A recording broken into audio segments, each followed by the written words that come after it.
تبوک سے جب حضور واپس آ رہے تھے تو یہ ایک لمبا سفر تھا، اور ایک لمبی جدائی کے بعد صحابہ کو حضور کی زیارت کا موقع نصیب ہو رہا تھا۔ تو لوگ ترس گئے تھے۔ ایک وہ منظر کہ شام سویرے حضور کے پیچھے نمازوں کی بہاریں، حضور کے چہرے کی زیارت اور آقا کریم علیہ السلام کی دل آویز اور میٹھی باتوں کو سننا، کیا مناظر تھے۔ صحابہ روز یہ مزے لوٹتے تھے۔ جب دل اداس ہویا سیدھے حضور کی خدمت میں آ گئے، چہرہ انور کو دیکھا، ساری پیاس بجھ گئی۔ اور آج کتنے دن ہو گئے ہیں کہ حضور کو دیکھا نہیں، حضور تبوک پہ تشریف لے گئے۔ تو ایک لمبا سفر تھا تبوک کا، اور جب حضور واپس آئے تو جو اہل مدینہ اداس ہو گئے ہوئے تھے، ان کو گوارا نہیں تھا، تو وہ ذرا شہر سے باہر نکل کے حضور کے استقبال کے لیے گئے۔ مدینہ المنورہ کی جہاں حد ہے اس حد کے قریب پہنچ گئے۔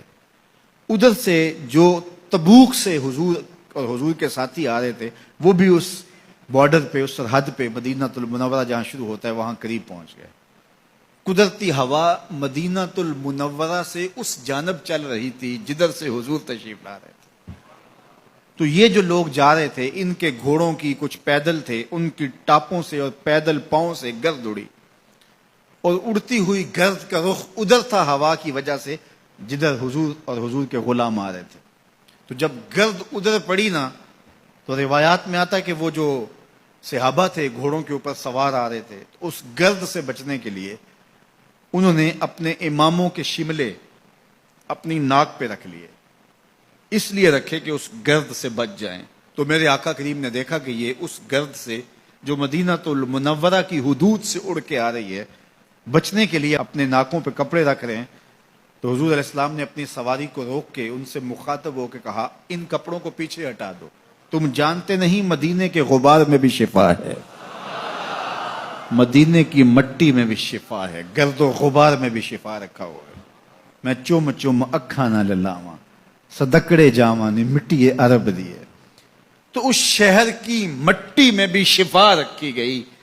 تو یہ شفا کیوں رکھی گئی ہے؟ یہ حضور کے قدموں کی وجہ سے رکھی۔ حضور تشریف فرمائے، شہر حضور کا ہے، اس لیے اس کو برکتیں دی گئی۔ تو یہ کیسی فکر ہے کہ مسجد نبوی میں نمازیں پڑھنے جائیں اور حضور کے روضے کی زیارت کرنے نہ جائیں۔ حضور کی بارگاہ میں حاضری اہل ایمان کے لیے بہت بڑی سعادت ہے۔ امام مالک کہتے ہیں کہ حضور نے ارشاد فرمایا، جس نے میرے وصال کے بعد میری قبر کی زیارت کی، گویا اس نے میری زیارت کی۔ تو امام مالک کہتے ہیں کہ اگر کوئی حضور کے روضے کو دیکھنے جائے یا دیکھ کے آئے تو یہ نہ کہے کہ میں حضور کے روضے کو دیکھ کے آیا ہوں، بلکہ کہے میں حضور کو دیکھ کے آیا ہوں، میں حضور سے ملنے جا رہا ہوں، میں حضور سے مل کے آیا ہوں۔ اس لیے کہ جس نے حضور کے روضے کی زیارت کی، اس نے حضور کی زیارت کی۔